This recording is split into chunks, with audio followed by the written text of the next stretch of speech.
Hola, ¿qué tal? ¿Cómo está? Muy buenos días, bienvenidas, bienvenidos. Comienza Asturias al Día, hoy es jueves 10 de julio, vamos a hablar de política. Están con nosotros en el programa Álvaro Valle, que es secretario de Política Municipal de la Federación Socialista, Esther Llamazares, diputada del Partido Popular en el Congreso, Javier Jové, diputado de Vox en la Junta, y Xabel Vegas, diputado de Izquierda Unida Convocatoria en la Junta General del Principado. Vamos a hablar de las medidas contra la corrupción de las que se habló ayer en el Pleno del Congreso de los diputados. Ya saben que el presidente Sánchez anunciaba un plan estatal de lucha contra la corrupción en una comparecencia extraordinaria para dar explicaciones por el caso Cerdán.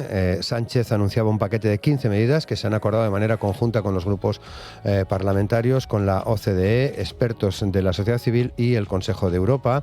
Según ha dicho el presidente Sánchez desde la tribuna del Congreso, el plan contiene 15 medidas divididas en 5 ejes diferentes para, abrimos comillas, luchar contra la corrupción. En este primer eje se incluyen algunas medidas para prevenir los riesgos y fortalecer los controles frente a la corrupción. Para ello se anuncia que se va a poner en marcha como primera medida una agencia de integridad pública independiente que asumirá las funciones clave en la prevención, supervisión y persecución de prácticas corruptas y que coordinará de forma independiente la lucha contra la corrupción. También se habla de realizar mapas de riesgo de integridad, de introducir aplicaciones de la inteligencia artificial en la plataforma de contratación del sector público para automatizar y optimizar la identificación de patrones anómalos o indicios de fraude.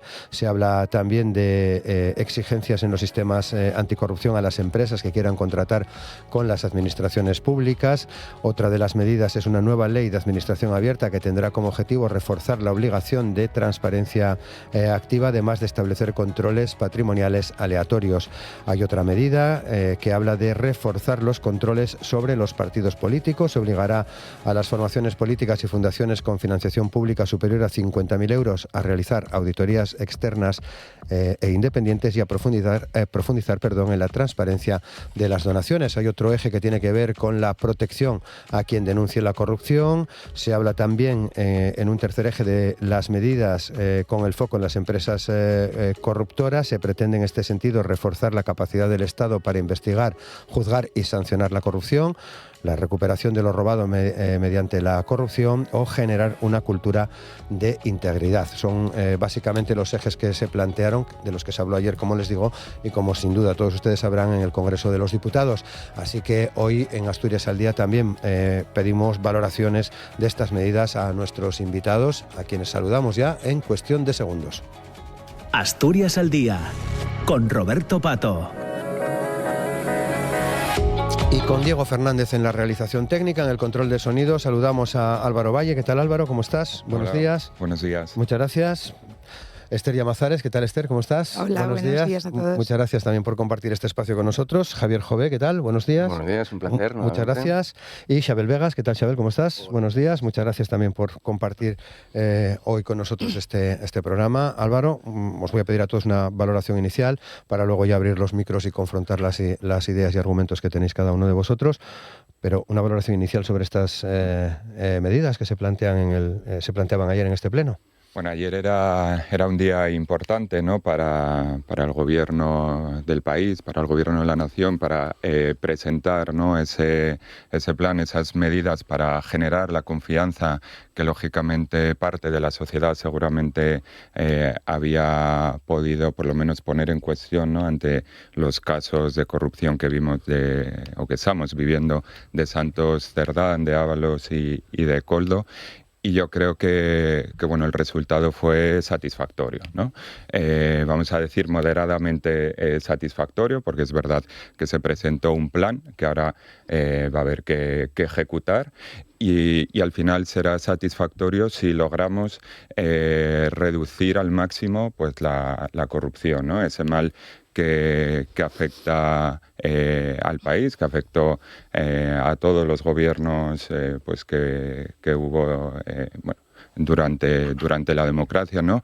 Y que es importante, yo creo, pues este punto y aparte para lograr trabajar en esa prevención, en ese control, en esa erradicación de la corrupción, ¿no? Un plan que abarca digamos todas las patas, las empresas corruptoras, los corruptos, también los partidos políticos. Digamos que hasta ahora, en estas semanas, sí que el Partido Socialista había hecho unas acciones correctivas urgentes y tajantes, ¿no? Expulsando a estos presuntos corruptos, hay que decir todavía, y ahora lo que se está trabajando es en esas acciones preventivas, tanto desde el ámbito institucional en el gobierno, como también, quiero recordar, desde el ámbito interno en el partido. El sábado así también lo dijo el presidente y secretario general Pedro Sánchez en el Comité Federal, esas medidas internas para, como digo, prevenir que esto no vuelva a ocurrir dentro del seno del Partido Socialista. Y ayer, pues eso, como digo, se creó un punto y aparte con este plan estatal nunca antes presentado por otro gobierno, ¿no? Otra vez Pedro Sánchez, el presidente Pedro Sánchez, coge el toro por los cuernos y en un reto de país, como es combatir la corrupción, pues presentó ese plan, ¿no? Y también es importante mencionar ese punto y seguido. Yo creo que se puso ayer, ¿no? Para seguir trabajando por esas políticas que se llevan impulsando desde que el presidente Sánchez, desde que Pedro Sánchez es presidente, ¿no? Pues hay que seguir con esa agenda social a que también instaba la vicepresidenta Yolanda Díaz, seguir trabajando en esas políticas que tan buenos resultados económicos están dando, ¿no? Recordemos que la semana pasada, es un caso anecdótico, pero es importante mencionarlo, como España superó por primera vez en renta, en PIB per cápita a Japón, ¿no? A una de las economías más avanzadas del mundo, que siempre se ponía de ejemplo, y que la pasada semana conocíamos este hito. También en materia de empleo, como estamos en cifras récord, y también como estamos reduciendo la temporalidad. También esas políticas como el aumento del salario mínimo interprofesional y tantas otras políticas que benefician, ¿no? A la mayoría social del país, y en las que, como decía, hay que seguir trabajando, especialmente en materia de vivienda, impulsando esa creación de la empresa pública de vivienda. Esther Llamazares, diputada del Partido Popular, ayer en el Congreso, en primera persona. ¿Qué valoración haces? Bueno, pues escuchando al señor Valle, yo creo que estuve en otro debate. Realmente ayer tampoco esperábamos nada. Quiero decir, sabíamos que la convocatoria, que el día de ayer era para hacer una escenificación más, para hablar de 500 cosas que entretengan a toda la ciudadanía, para que unos socios de gobierno que realmente saben que todo está perdido y que me parece inaceptable que estén tragando con todo esto, porque es una auténtica barbaridad, pues eso había que ponerlo en una escena donde de repente parezca que podemos hablar de todo menos de la realidad. Yo entiendo que qué valoración puede hacer un socialista de todo lo que está pasando. Un socialista, mientras sea socialista en activo y esté dentro del partido, pues tiene que ser realmente duro. Tiene que ser realmente duro, sobre todo yo estoy segura de que hay muchos socialistas honrados. Tiene que ser durísimo estar viendo lo que están viendo y tratar de justificarlo. Lo que hizo ayer el señor Sánchez, pero no es ni más ni menos que lo que lleva haciendo muchísimos años, es una escenificación, es un teatrillo, es un salir como un cordero degollado, que decimos mucho aquí en Asturias, a darle pena a todo el mundo, y a continuación, en su segunda parte, cuando ya todos sus socios de gobierno hablaron, pues ya sale con ese apunte y dispara, ¿no? ¿Realmente qué ha dicho? Nada. ¿Qué valoración podemos hacer de las medidas que tomó? Yo sinceramente le digo, y voy a ser rigurosa en lo que digo, a mí se me escapó la risa en varias ocasiones. Esto es una barbaridad lo que ha dicho. Vamos a ver, estamos en un momento donde en este país los ciudadanos, las pequeñas empresas, las grandes también, pero vamos a hablar de lo cercano, de lo que se palpa todos los días. Estamos hablando todo el tiempo, constantemente, de la burocracia de este país, de las dificultades que tiene este país para evolucionar, para salir adelante. Controles, hay muchísimos. Lo que es imposible es que siempre se dice, y esto lo entiende todo el mundo, el que hace la ley hace la trampa, ¿no? Si realmente no hay que controlar más a los ciudadanos, si no hay que controlar más a las pequeñas empresas. El Partido Socialista ahora mismo no hay una persona, ni dos, ni tres, ni cuatro, ni cinco, ni 627. Estas tramas son amplias, son grandes. Uno sin el otro no representa nada y eso todos lo sabemos. ¿De dónde viene esta corrupción? ¿Dónde nace? ¿De qué parte?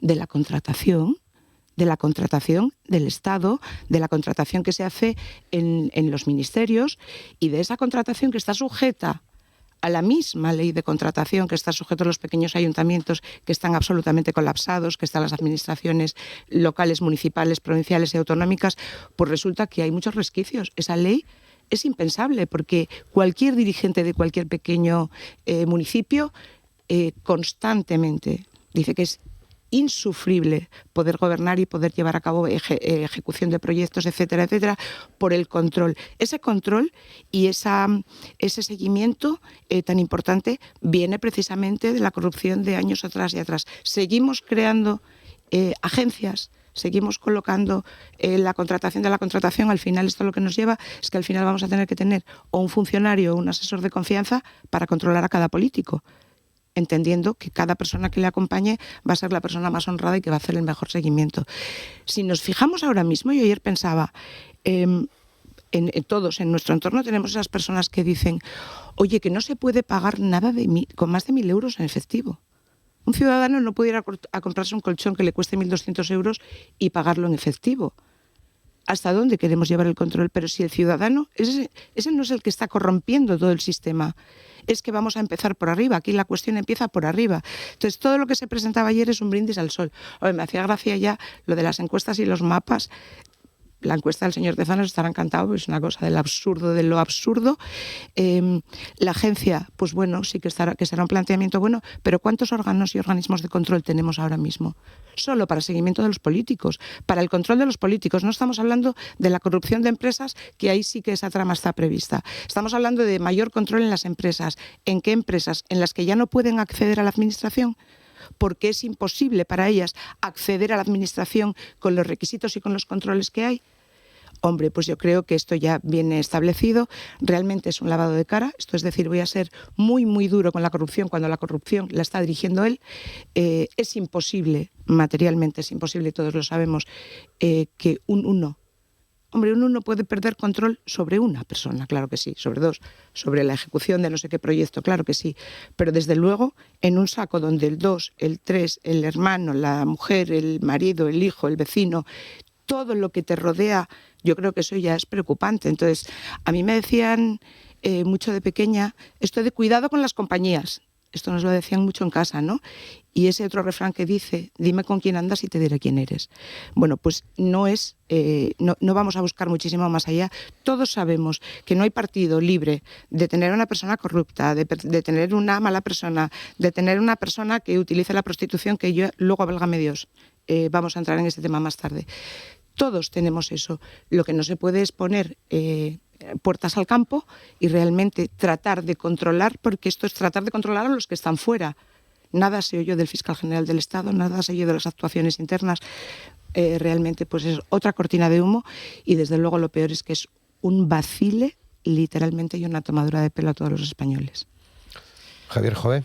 Bueno, la verdad es que es muy fuerte. O sea, es muy fuerte que el número uno, el corruptor número uno, el capo de la mafia, venga aquí ahora a decirnos que es que va a traer una serie de 15 medidas para acabar con la corrupción. Corrupción es él. Corrupción es el Partido Socialista, que es una organización criminal desde sus inicios, desde su fundación hace más de 100 años. Es una máquina de trincar y de saquear. O sea, ¿cuántos protocolos, agencias, a quién va a colocar al frente de la agencia anticorrupción? ¿A qué amigote? ¿A qué putero? ¿A qué golfo? ¿A qué cocainómano? Nos están vacilando. Y ahora acaba de decir el compañero del Partido Socialista que hay que hacer un punto y aparte. ¿Qué está sugiriendo? ¿Está sugiriendo que hagamos borrón y cuenta nueva? ¿Que hagamos una amnistía, indultos a los corruptos? ¿Es eso lo que nos propone el Partido Socialista? Porque es bochornoso. Es bochornoso. Un partido socialista que es inherente la corrupción en esencia al socialismo. Una ideología que se basa en la envidia, en el resentimiento, en que le destruye las virtudes cívicas, las virtudes burguesas que hacen sólidas y hacen prósperas a una sociedad, en la que todo está legitimado. Está legitimado robar, está legitimado hurtar, está legitimado mentir, siempre y cuando que los que mientan sean los propios. Entonces, es inconcebible que en el estado de depravación, en este lodazal de corrupción monumental, abismal, en este tsunami del fango de la corrupción, resulta que todavía en España haya aproximadamente un 30% de españoles que les dé igual la corrupción porque quienes roban, quienes saquean y quienes se van de putas con dinero público sean los suyos. Y mientras la sociedad española no reaccione y juzgue las cosas no en función de quién las cometa, sino en función de los hechos de los que estamos hablando, esto tiene muy mal asunto.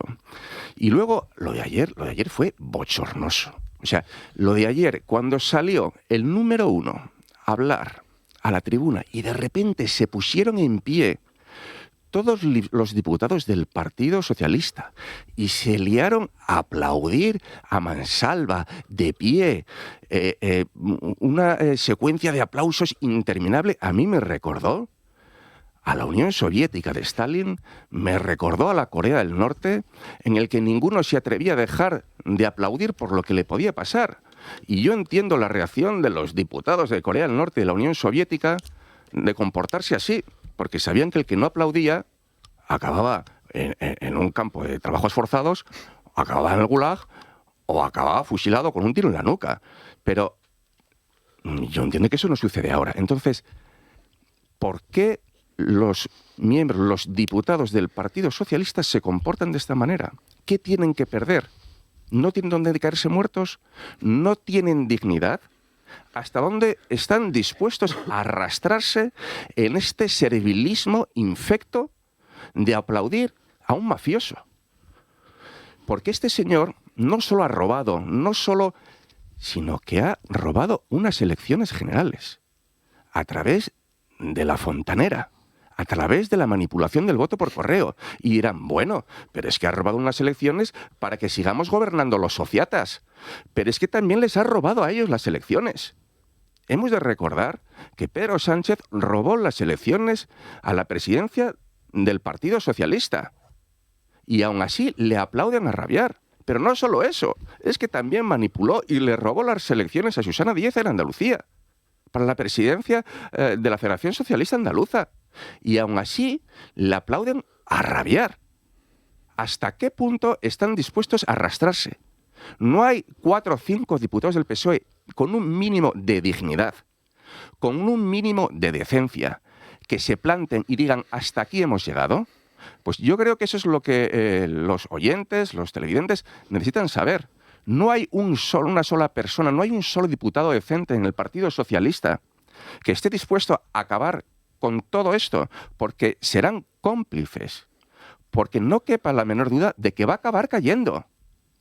O sea, va a acabar cayendo. La UCO va a seguir emitiendo informes. La información que disponen es abismal. Entonces, no sé a qué esperan, porque yo entiendo a los separatistas, a quienes odian a España, a quienes ansían la destrucción de España, que apoyen a este autócrata, a este corrupto, a este degenerado político. Entiendo que lo apoyen porque ellos están a sacar el máximo posible.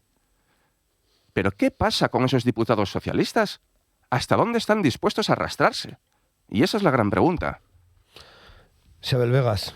Sí, bueno, voy a ver si soy capaz de bajar un poco el listón de este festival del bulo y de la hipérbole que acabamos de escuchar, porque la semana pasada en esta misma mesa hablábamos también de corrupción y yo terminé diciendo que los representantes políticos que estábamos en aquella mesa estábamos dando un espectáculo poco gratificante y creo que, desgraciadamente, hoy vamos en la misma dirección, que es utilizar la corrupción como un arma política para desgastar al adversario. Y no una reflexión sobre lo que tiene la corrupción y cómo nos afecta a todos y a todas los que estamos en política, seamos de derechas, de izquierdas o medio pensionistas, y cómo afecta la confianza que tienen los ciudadanos en sus instituciones públicas. Yo creo que ayer se escenificó en el Congreso de los Diputados dos modelos. Un modelo que es el del bloque progresista, donde se hablaron de propuestas para luchar contra la corrupción, esas 15 propuestas que planteó el presidente del Gobierno, 10 de las cuales habíamos planteado desde Sumar, y son 15 propuestas que yo creo que son importantes, que yo creo que la derecha, pues bueno, obviamente tiene que criticarlas, pero son propuestas que vienen avaladas por la OCDE, por el Greco, bueno, por organismos internacionales, y yo creo que son importantes, ¿no? Por destacar una de ellas, nosotros hemos dicho desde que empezaron las noticias sobre el caso Santos Cerdán, que había que poner el foco no solo en los corruptos, sino también en los corruptores. Y creo que es importante esas medidas contra las empresas que corrompen, porque hoy estamos a 10 de julio, son las 9:23 de la mañana, y todavía no hemos visto a la UCO entrar en la sede de Acciona, ni registrar la sede de Acciona. Y a mí, francamente, me gustaría que se investigara también Acciona y esas mordidas que pagó la empresa. Yo me gustaría también poner en valor la intervención de mi compañera Yolanda Díaz, que hizo la intervención, yo creo, magnífica, y además en un momento personal dificilísimo.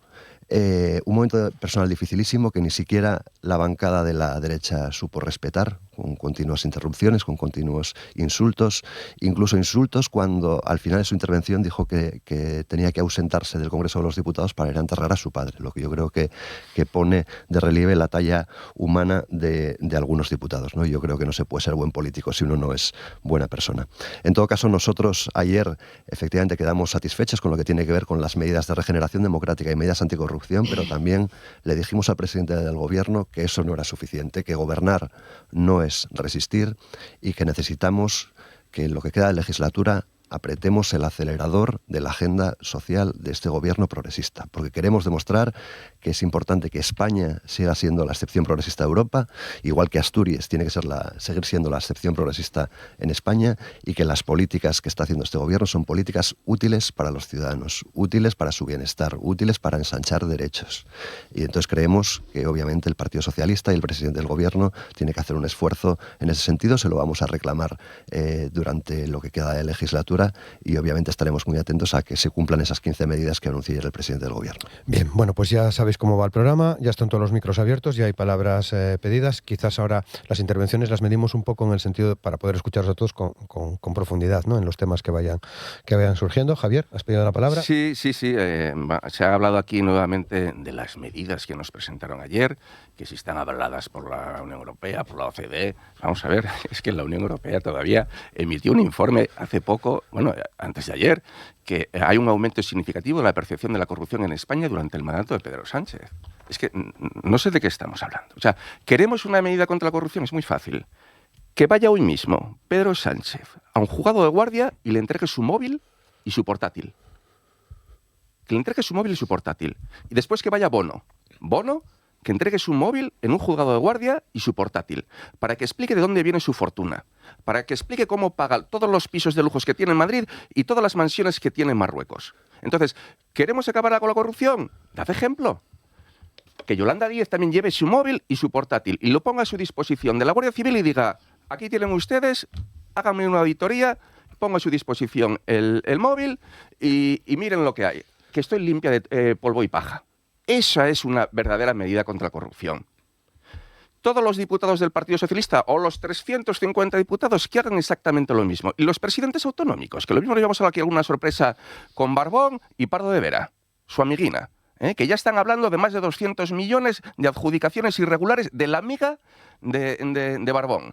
Aquella a la que él defendió después de la chapuza de los trenecitos que no cabían por los túneles. Y luego, a mí, es que me hace mucha gracia. Nos viene aquí a hablar de Yolanda Díaz, que hay que ser miserable para utilizar la muerte de su padre políticamente. ¡Miserable! Pero yo voy a destacar una frase de Yolanda Díaz. Sé que usted es honrado. Eso le dijo ayer Susana Díez a Pedro Sánchez. Yolanda, gracias por la puntualización. Yolanda Díaz, sé que usted es honrado. Va a caer con todo el equipo. Yolanda, va a caer con todo el equipo. ¿Cuánto crees que le va a durar esa frase? Va a ser titular en las hemerotecas durante los próximos meses. Pero claro, ¿qué iba a decir? ¿Dónde van a ir todos los colocados de Sumar si abandonan el gobierno? ¿Se venden por un sueldo? ¿Se venden por colocar a todos los asistentes, todos los directores generales y todos los ministros que tienen ahí que no tienen dónde caerse muertos? ¿Cómo puede ser que esos comunistas que nos hablan de la decencia, de la honradez y todo eso, que es una filfa, resulta que sigan apoyando a un partido que es corrupto hasta las trancas, desde sus más estructuras más esenciales? ¿No se les cae la cara de vergüenza de apoyar a un delincuente? No puede ser. Hagan algo y basta ya de que si protocolos, que si mandangas o si bobadas, y exíjanle a Pedro Sánchez que vaya y entregue en un juzgado de guardia su móvil. Es la única medida contra la corrupción que en estos momentos los españoles admiten. Esther. Bueno, pues yo por seguir precisamente porque aquí Javier Jové exhibía un titular de prensa. Este es el documento de la Unión Europea. El título es Informe sobre el Estado de Derecho en 2025, capítulo sobre la situación del Estado de Derecho. Está emitido por la Unión Europea, efectivamente, antes de ayer. Es un informe de 39 páginas que yo invito a todo el mundo, quiero decir, es acceder a través de Google, no hay que irse a ningún... Es público. Efectivamente. Invito a todo el mundo a que lo lea porque la verdad que da miedo. Sí que quiero puntualizar, porque decía Xabel que... y a mí eso sí que me parece tremendo, porque efectivamente para ser buen político, para ser buen nada hay que ser buena persona. Ayer la señora Díaz llegó al Congreso como Lady España. Todos los partidos, y quien tuvo ocasión de hacerlo personalmente, le trasladaron el pésame por el fallecimiento de su padre. Hasta aquí. Voluntariamente la señora Díaz entendió que tenía que ir a hacer su trabajo o no, a lo mejor lo que no podía perder era 5 minutos de protagonismo, pero todo el mundo le trasladó sus condolencias. Lo que no se puede hacer es llegar como Lady España, a pie de fotógrafo y de cámara, haciendo interpretaciones y extravagancias ridículas para ser el foco de atención, y luego pues al final utilizar eso pues como que si falleció el padre y nadie respetó. Obviamente se trasladaron las condolencias y a partir de ahí, si ella fue a hacer su trabajo, el resto de los diputados que intervinieron en el hemiciclo también. Con lo cual yo agradecería que este tipo de cosas no se utilicen, porque afortunadamente unos tenemos padres, otros no, pero yo creo que todos sabemos lo que significa esto. ¿Ponemos el foco en los corruptores? No. El foco, claro que ya están los corruptores, que debe de estar siempre, pero es que la responsabilidad pública, que a ustedes les gusta mucho hablar de lo público, las gestiones de los dineros públicos de todos los ciudadanos las hace el gobierno. Yo no sé cuál es la razón, tengo mis propias conclusiones, que tampoco las tengo que contar todas, pero yo creo que todos sabemos el porqué los partidos los partidos minoritarios llevan apoyando a este gobierno desde el principio. Efectivamente, los partidos independentistas pues tiene todo su sentido porque como decimos nosotros, nunca la vieron más gorda, con lo cual, quiero decir, esto es pide y toma, y así vamos a tirar hasta que dure el gobierno de Pedro Sánchez. Pero por otro lado, los partidos minoritarios tampoco la vieron más gorda. Entonces, el que no tiene grupo pues lo crea, el que no pues parece, el otro tiene derechos, y desde luego lo que sí tienen es a muchísimas personas ocupando cargos que ni habían soñado en su vida y que lógicamente va a ser muy difícil de soltar. Eso no le pueden decir a trabajadores de este país, a las personas de este país, a quien sufre en este país, que es porque la izquierda no corrompe. Entonces, claro, mejor la izquierda que la derecha, que el centro, que nos están contando unas milongas constantemente a los ciudadanos, con la izquierda, la derecha, Franco, el otro, el de la...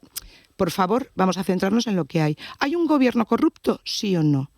¿Hay un gobierno que está quemando a manos llenas el dinero de los españoles? ¿Sí o no? ¿Estamos en un momento con menos libertad que nunca? ¿Sí o no? No, ni por favor, ni sin él. Yo creo que todos los ciudadanos que me están escuchando, lo decía antes, ¿cuándo se ha visto que una persona no pueda pagar con más de 1.000 euros en efectivo? ¿Por qué? ¿Por qué? ¿Eso es libertad? Que quieren absolutamente tocar cualquier indicio de posible libertad de todos los ciudadanos. Es más, ¿cómo hemos llegado aquí? Pues hemos llegado aquí con estos discursos que además cuentan aquí. Yo al señor Valle le recuerdo que hace unos meses coincidíamos aquí y me hablaba constantemente de la hipérbole, del bulo, del no sé qué, de tal, y me llamaba señora imputada. No, señora imputada, no. Bueno, diputada, imputada, concejal, diputada, lo que quiera que sea, por denunciar corrupción. Vengo a decirle que esta señora imputada ya ni está imputada ni está absolutamente nada, está totalmente absuelta. Denuncio lo que tengo que denunciar y efectivamente cuando digo que hay corrupción en el Partido Socialista y que la hay a nivel nacional y que la hay a nivel autonómico y que la hay a nivel local, lo tengo que decir a pesar de que me pesen las denuncias encima. Pero es que hay que denunciar. No hago como la señora Lastra, que ahora, 3, 4 o 500 años después de salir a decir y hablar en nombre de todas las mujeres del mundo y a decirnos que tenemos que ser las más valientes y que solo los socialistas y la izquierda tienen el don de poner en valor a la mujer, sale ahora a decir que este señor, que ahora está en la cárcel, resulta que la acosaba. Es bárbaro lo que hacen. Y esto hay que decirlo. Y desde luego no es un debate ni alzado de tono, ni muchísimo menos. Yo no sé, cuando ustedes hacen oposición, les podía poner unos cuantos vídeos de su oposición. Y si quieren ser profesores de la oposición, por favor, váyanse a la oposición. Álvaro.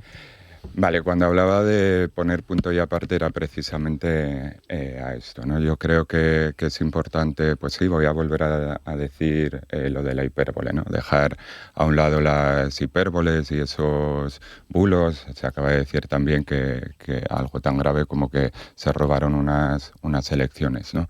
Entonces yo creo que a la gente es verdad que le aburre ya estos temas y sobre todo también le aburre el cinismo y la falta de coherencia. ¿Por qué? Porque hay dos diputados aquí sentados hablando de antipolítica directamente, ¿no? Pues eso, de que hay diputados socialistas o de otras formaciones que no tienen dónde caerse muertos, ¿no? Yo no sé la actividad laboral que tenéis vosotros fuera de la política, pero jamás voy a decir yo que me dedico a la política y que me parece una actividad bastante noble, a pesar de los tiempos que estamos viviendo. Nunca voy a trabajar desde la política por la antipolítica. Creo que es bastante grave eso que se está escuchando aquí, por eso hablaba de poner un punto y aparte, ¿no? Porque creo que es importante esos pactos estatales que lamentablemente cada vez se ven menos probables, cuando incluso ni los de violencia de género se suscriben por todos los partidos políticos, pues yo creo que la corrupción, que no voy a ir al y tú más, Esther, yo creo que todos los oyentes saben también los casos de corrupción que sufrió el Partido Popular y que estoy seguro, porque así lo estoy viviendo yo, os indignaron, porque yo aquí en las anteriores semanas lo dije, me indignaba seguramente más que a ti. Por lo tanto, quiero decir, ahora no vengas, vamos a decir, de hermanita de la caridad, ¿no? Como si en el Partido Popular no hubiera pasado nada. Creo que pasó en la mayoría de formaciones políticas, sino en todas las que tocaron poder. Por lo tanto, sí es importante, yo creo que un pacto de todas las formaciones políticas, o sería conveniente un pacto de todas las formaciones políticas para tratar de erradicar la corrupción. Sí quiero hacer mención también, porque creo que es importante, al tema del feminismo y a eso que comentabas de mi compañera Adriana Lastra. Como bien dijo ella, el machismo es transversal a toda la sociedad y es algo que defendemos desde el Partido Socialista. Por eso defendemos que es tan importante el feminismo, porque el machismo o la sociedad heteropatriarcal, digamos que penetra en cualquier organización.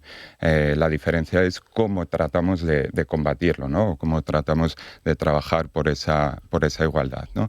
Entonces, también creo que es conveniente decir que aunque nos equivocamos de personas, sí que no nos equivocamos de principios, y eso, sufrirlo dentro, igual que la corrupción, lo que nos hace es trabajar, si me permites la expresión, pues más vehementemente por eso, ¿no? Porque estamos convencidos que tanto la corrupción como el machismo es una lacra actual en la sociedad, y por lo tanto, pues esto, aunque como digo, indigna, frustra y si quieres también en un momento dado te deja incluso un poco paralizado, ahora es el punto y aparte para retomar esa lucha con más fuerza y lamentamos que el Partido Popular de Vox ya directamente, eso, con esa sarta de bulos y demás, pues ni me voy a dirigir, pero el Partido Popular, que como digo, no voy al y tú más, pero sí voy al y tú qué. ¿Qué propuso ayer Feijóo para acabar con la corrupción? ¿Qué hizo el Partido Popular cuando sufrió los casos de corrupción? ¿Qué colaboración tuvo con quien investigaba los casos de corrupción más que los martillazos en el ordenador?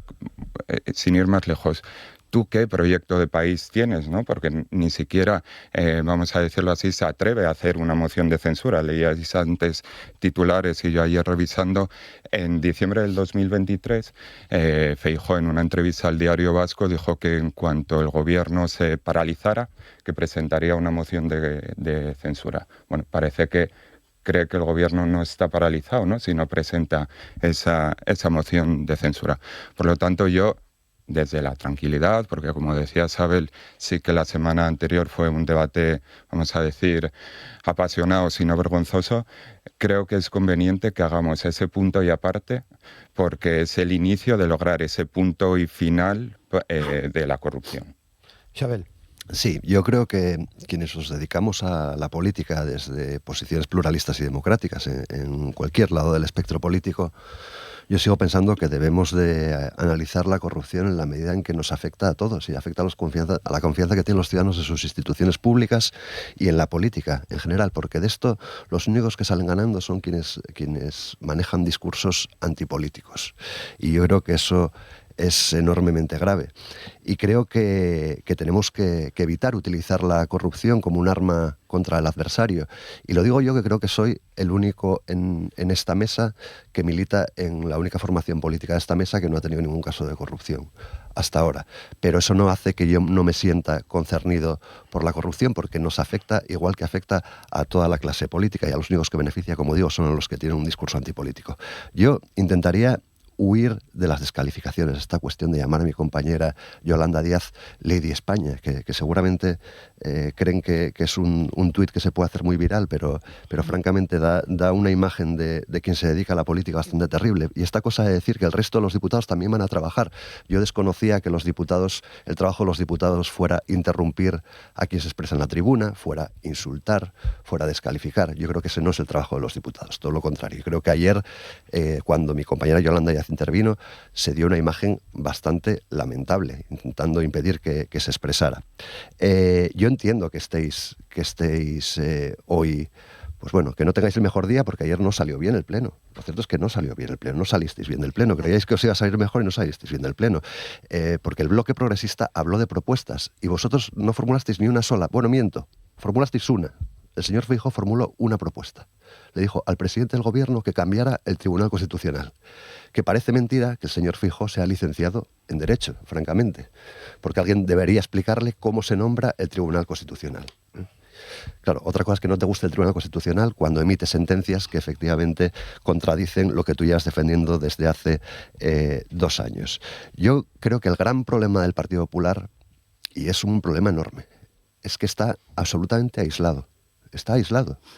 Y la realidad es que solo tiene un socio, y es el socio que maneja el discurso de la antipolítica, el socio que maneja discursos homófobos, discursos machistas, discursos racistas, discursos xenófobos, el socio que defiende que hay que expulsar a 8 millones de ciudadanos de este país. Mientes. Y yo me gustaría preguntarle al Partido Popular si avala que haya que expulsar a 8 millones de ciudadanos de este país. Y avala las palabras del señor Jové, las palabras del señor Jové, insultando, inflamadas, que yo creo que nos descalifican a todos los que nos dedicamos a la política. Porque creo que la política es un arte bastante noble como para ensuciarlo con palabras, con hipérboles y con bulos como los que utiliza este señor. Entonces yo, por favor, pediría al Partido Popular, porque yo siempre lo he dicho, yo creo que este país, y lo digo desde una posición, desde las antípodas políticas, pero yo creo que este país necesita una derecha, un centro derecha moderado, europeísta, con sentido de Estado. Y desgraciadamente, desde hace unos años, el Partido Popular es rehén de la extrema derecha. Y estáis alimentando un monstruo que os va a acabar devorando. Javier. Bueno, aquí los portavoces de las izquierdas parece que no les gusta mi tono apasionado. hablan de que si utilizo la hipérbole. Entonces voy a hacer esta intervención pausada. Parece ser que uno, cuando habla de que le roban el dinero y que se gastan el dinero público en putas y en cocaína, no puede perder los nervios y tiene que seguir pausado. Ahora estoy muy pausado. Los casos de corrupción desde la reinstauración de la democracia en España que afectan al Partido Socialista antes de toda esta movida ascienden a casi 800 millones de euros, de los cuales solo se han devuelto 27, el 3,5%. El resto de los 797 millones no se han devuelto y lo siguen teniendo en su poder. Y no podemos olvidarnos que los casos de corrupción del caso PSOE, también llamado caso Koldo, pero más bien caso PSOE, ya se hablan de más de 400 millones de euros en adjudicaciones amañadas de obra pública. Y lo estoy diciendo muy suave y muy bajito y desapasionadamente. Entonces parece que denunciar la corrupción es antipolítica. Si denunciar la corrupción es antipolítica, viva la antipolítica. Porque si la antipolítica es denunciar la corrupción, eso quiere decir que la política es la corrupción. Entonces, si denunciar la corrupción masiva, sistémica, de una ideología que es la socialista, que vertebra a todas las formaciones políticas de las izquierdas, es antipolítica, viva la antipolítica y vale ya de robarnos. Por otro lado, ayer Susana Díaz, digo, joder, me vengan con la Susana, Yolanda volvió a decir, sacando a colación el fallecimiento de su padre, que su padre no le hubiera gustado que gobernara la derecha. Y ese es el gran problema de la izquierda, que tiene la democracia secuestrada, que se piensa que la democracia solo es democracia cuando gobiernan ellos. Entonces han pasado de los regímenes de partido único a los regímenes de gobierno único. Entonces ellos están de acuerdo con la democracia siempre y cuando quienes gobiernen sean ellos. Pero no están abiertos ni van a permitir el turnismo político ni la alternancia política. De ahí que Pedro Sánchez insistiera en que no va a convocar elecciones porque no quiere perderlas. Entonces, eso es una apropiación de la democracia, es una democracia secuestrada en la que pensamos que vivimos en un régimen de libertades, pero resulta que no. Porque con tal de que la izquierda siga en el poder, vale robar elecciones, vale robar dinero, vale colonizar las instituciones del Estado, vale todo con tal de que la izquierda siga monopolizando el poder y el resto de partidos estemos aquí de sparrings para tratar de legitimar una apariencia de Estado de Derecho y una apariencia de democracia. Y ese es el gran problema de la izquierda actual, que no contempla y no permite que democráticamente otras fuerzas lleguemos al poder. Pues maduren y recapaciten, porque eso va a suceder. Y gobernaremos. Y acepten el resultado de las elecciones, porque en eso consiste la democracia. La democracia no consiste en que la izquierda gobierne siempre, sino que gobierne quien los electores decidan. Esther. Bueno, yo tengo que confesarles que me voy haciendo un pequeño diccionario desde que llegué a la política y todos estos términos, además ahora se va a poner de moda la antipolítica, porque primero se puso de moda el bulo, el fango, el no sé qué, el facha, el otro. Bueno, todas estas cosas que yo hasta ahora, y no tengo 13 años, no había oído casi nunca. De verdad, este debate político que se instaura en la derecha hace unos años es bastante lamentable y además lo han ido moldeando para que calen la gente, para tener ese discurso fácil de pobres de vosotros que dependéis de mí, alabados el Señor. Es lo que les falta y eso ya sé que no lo van a decir. Mire, señor Valle, decía usted que no sabe en qué trabajamos al margen de la política o no. Le voy a decir una cosa, y yo estas cosas no las cuento mucho así con frecuencia, por entender que no es un ataque para nada. Es un conversar y a mí me gusta mucho tertuliar y me gusta mucho tertuliar Álvaro, cuando pues Álvaro. Eso es más cómodo. Pues Álvaro, perdón, porque es ya un poco la deformación de lo que hacemos, ¿no? Te voy a decir una cosa. Es vergonzoso estar en el Congreso de los Diputados. Es vergonzoso escuchar a los partidos de la nueva política de izquierdas. Yo con 14 años con 14, vengo de una familia muy obrera, más obrera todavía, con 8 hermanos, y yo con 14 de años estaba trabajando para ayudar en mi casa. Tengo 54 y desde entonces nunca en mi vida he dejado de trabajar. Ni yo, ni ninguno de mis hermanos. Y tenemos desde el del supermercado hasta que está el colgado en el andamio. Quiero decir, cada vez que oigo en el Congreso de los Diputados a la izquierda asumir como propio el mundo del trabajo y del empleo, cuando hay gente que se ve que no ha doblado allí la espalda en su vida, me produce lo peor. Entonces tengo que decir ahora que no se atribuyan ni se arroguen el poder ciudadano, somos los de los trabajadores, los de las mujeres. Por lo contrario, precisamente quería poner en valor precisamente Álvaro, este que es el sois discurso diputado, histórico. Yo me pregunto cada día cómo sería la política y cómo sería el discurso de la izquierda progresista de este país si lo que estamos viviendo lo estuviera perpetrando el Partido Popular. Yo no saldría por la puerta de mi ayuntamiento ni un solo día, seguro. Álvaro.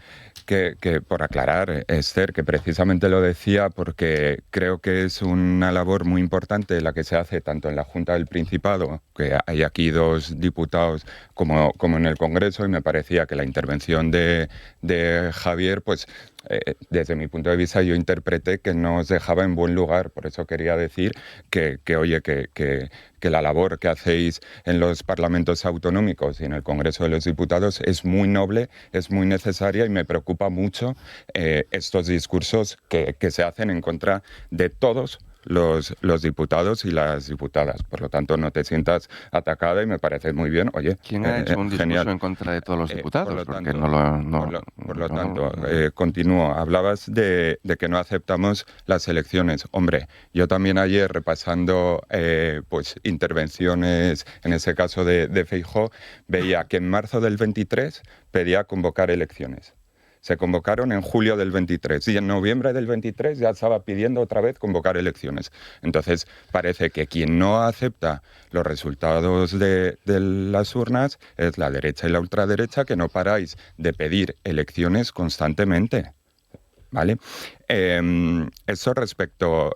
Y luego tenéis una herramienta a disposición que es la moción de censura, que oye, planteadla, Esther. O sea, dile a Feijóo que plantee esa moción de censura, que hable, que exponga el proyecto de país que tiene, más allá de Pedro Sánchez es malísimo además, porque yo no conozco ninguna otra propuesta concreta de lo que queréis hacer en el país, y entonces ahí se ven los apoyos que tenéis. Eso es una herramienta democrática también, tanto que habláis de democracia y que demos la palabra a los españoles y demás. Bueno, la palabra a los españoles se da cada 4 años. Se dieron, va a hacer dentro de 10 días, hace 2 años. Oye, esperad un poco, que además además están haciendo cosas que los pensionistas, que los jóvenes, que los trabajadores están viendo. Por lo tanto, esperad un poco, estar tranquilos. Muy bien. Sí, se decía en esta mesa que estaba de moda la palabra antipolítica. Yo, igual es de formación profesional como politólogo, pero yo llevo escuchando la palabra antipolítica desde que hice la carrera, y desde los años 70, con la ley de hierro de Michels de la oligarquía, se lleva hablando de antipolítica. Y antipolítica es lo que escuchamos en esta mesa cuando el señor que tiene usted al lado dice que no hay democracia en este país. Dice que no hay democracia en este país. Eso es antipolítica, porque eso es una auténtica barbaridad. Decir que España no es un país democrático es una auténtica barbaridad. Que la izquierda no tiene concepciones democráticas. Yo, señor Joven, no le he interrumpido. Señor Joven. Señor Joven, yo lo he interrumpido. Javier, sí. Yo lo he interrumpido. Termina, y que pretendan hablar de corrupción quienes tienen 2 multas en el Tribunal de Cuentas, quienes tienen a Francisco Serrano Castro con 2,5 millones de ayudas públicas condenado, quienes tienen 1 millón financiado por la Organización de los Mujahidines del Pueblo de Irán, 6,5 millones por un banco húngaro. Hombre, por favor, vamos a ser un poco más serios. Y después sobre el mundo del trabajo, porque se decía aquí que es que la izquierda nos arrogamos ser los representantes del mundo del trabajo frente a la derecha. Yo quiero que recuerden los españoles cómo estaba el salario mínimo interprofesional cuando el Partido Popular dejó el gobierno, y qué es lo que ha votado el Partido Popular, siempre que ha subido el salario mínimo interprofesional, gracias precisamente a la que usted llama Ley de España, a mi compañera Yolanda Díaz, ha subido el salario mínimo interprofesional a más de 1.200 euros. Y eso nos coloca como un país decente. Y ustedes han votado en contra de todas esas medidas. Bien, nos quedan muy pocos minutos. Os doy la palabra ya un poco más breve, por favor, a modo de conclusión, Javier. Sí, bueno, lo que tenemos claro es que socialismo y corrupción van de la mano. Es decir, socialismo y corrupción es un pleonasmo, es algo redundante. Lo venimos viendo de la misma fundación del Partido Socialista. Un partido que ha demostrado que cuanto más corrupto eres, más alto llegas. O sea, el sistema meritocrático que opera en el Partido Socialista es cuanto más corrupto, más opciones tienes de escalar en la jerarquía del partido. Y un concepto de corrupción que también es más amplio. Por ejemplo, corrupción es gobernar, pactar y mantenerse en el poder sobre la base de apoyos de una formación política que es heredera de una banda terrorista, de una banda asesina y que ha asesinado a miembros de tu propio partido. Entonces, la corrupción en el sentido amplio es esto. O, por ejemplo, corrupción es que el señor Barbón, tan defensor de la sanidad pública, pues sin embargo vaya a la sanidad pública y pretenda recibir tratamiento o trato de sanidad privada. Y que por lo tanto él vaya, y mientras los asturianos tenemos que esperar 6 u 8 horas en urgencias a ser atendidos, pues que vaya el señor Barbón y haciendo uso de su cargo, resulta que llega a urgencias y le cuelen por detrás y no tenga que esperar las 6 u 8 horas que el resto de asturianos tenemos que esperar. Entonces, hay muchas formas de corrupción, Javier, y entonces lo que vemos es que el socialismo es una ideología eminentemente no solo corruptora, sino, corrupta, sino corruptora. Esther. Bueno, pues es que se han dicho tantas cosas. Estas tertulias tienen que ser un poco más amplias. Más largas. Vamos a pedir. Presento la moción. Decía que Feijóo que propone qué modelo de país. Yo creo que el modelo de país de Feijóo ya lo he explicado en muchísimas ocasiones. Decían que hoy que entendían que estábamos nerviosos, yo estoy feliz y ayer estaba muy feliz y muy orgullosa de la intervención de nuestro presidente porque francamente no se puede decir más en menos tiempo y yo creo que además, como decimos o como yo digo muchas veces, trazable. Todo lo que ha dicho es trazable.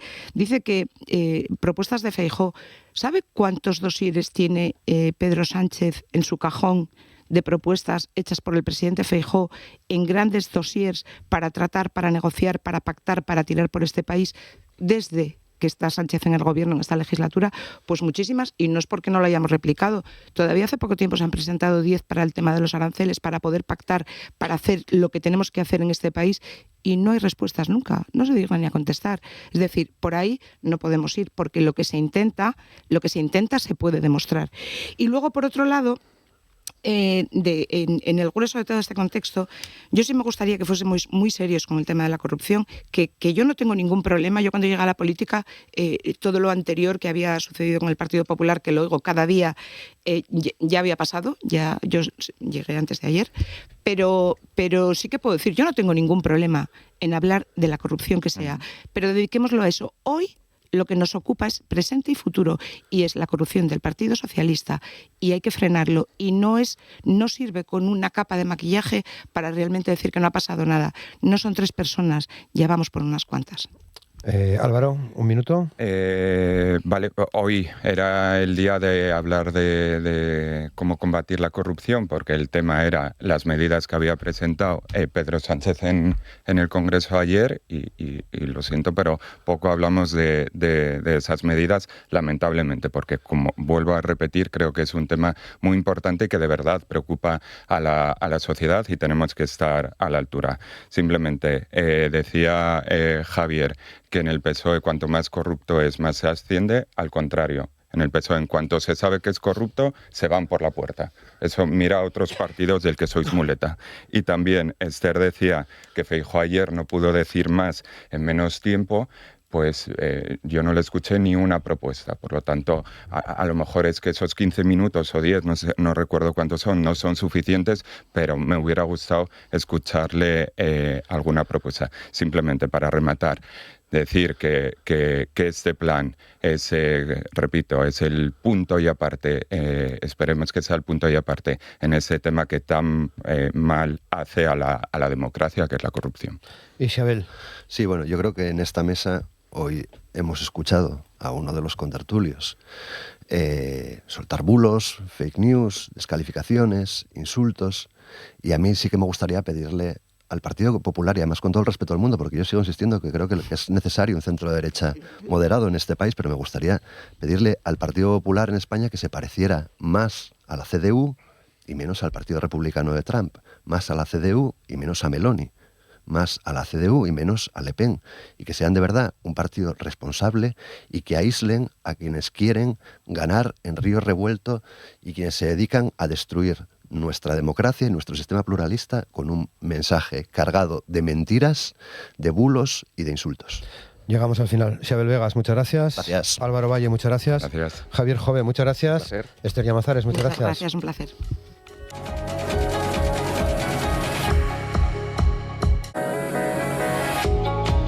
Y con Diego Fernández en el control de sonido, hoy falamos na entrevista del programa con la escritora María Esther García López. Esther García, ¿qué tal, cómo estás? Hola, buenos días. Bien, Vienes bien. con Xiblón, que é el tu último libro, Sí, la tu última novela, sí. que presentaste ayer de tarde en la Semana Negra. Semana Negra. Presentóte Pedro de Silva. ¿Qué tal? ¿Qué tal Ay, el acto? muy bien.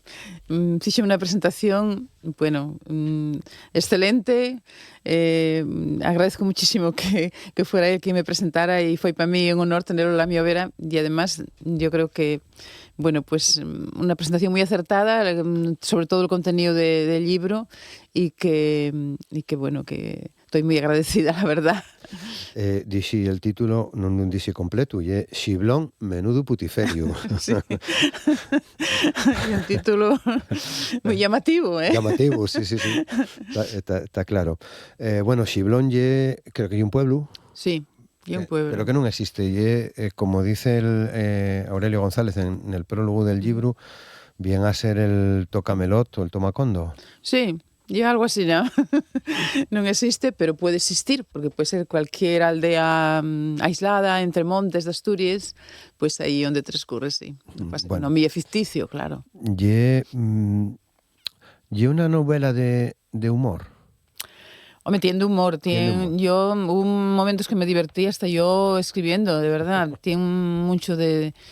va a divertirse el que la lea, pero bueno, y una novela profunda y fonda. Y hay muchas miserias ahí dentro de la novela, muchas miserias humanas, ¿no?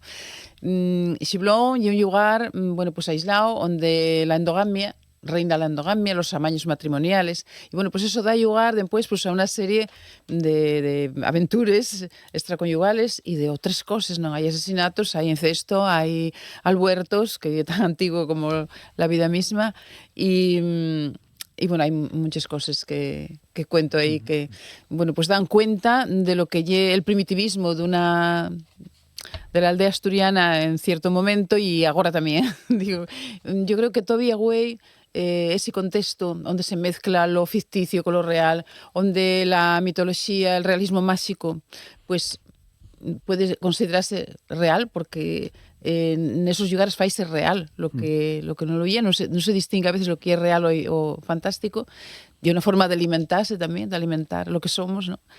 Pues está ahí presente y está ahí presente todavía. ¿Viven 13 familias? 13 familias y unos 90 entre mozos y nenos y eso, sí. Unos 90 personas. Bueno, no salen 13, todos los 13 ahí, todos no salen, pero salen muchos personajes porque son, yo creo que al rodio de son 100 y pico personajes, no sé si 110 o 102, ahora ya no me acuerdo la cifra exacta.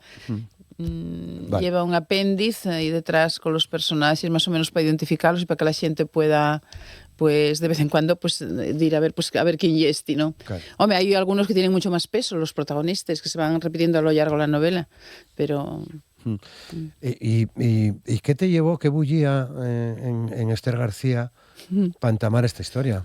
Bueno, yo la edad que tengo, pues tengo muchas experiencias, vivís, sentís, observáis y yo creo que el lugar donde naces y donde vives tantas cosas, pues es un sitio cerrado, pequeño, donde pues asistías a los filandones y los nenos escucábamos y sabíamos todo lo que iba pasando, que se contaban cosas muy, muy duras, ¿no?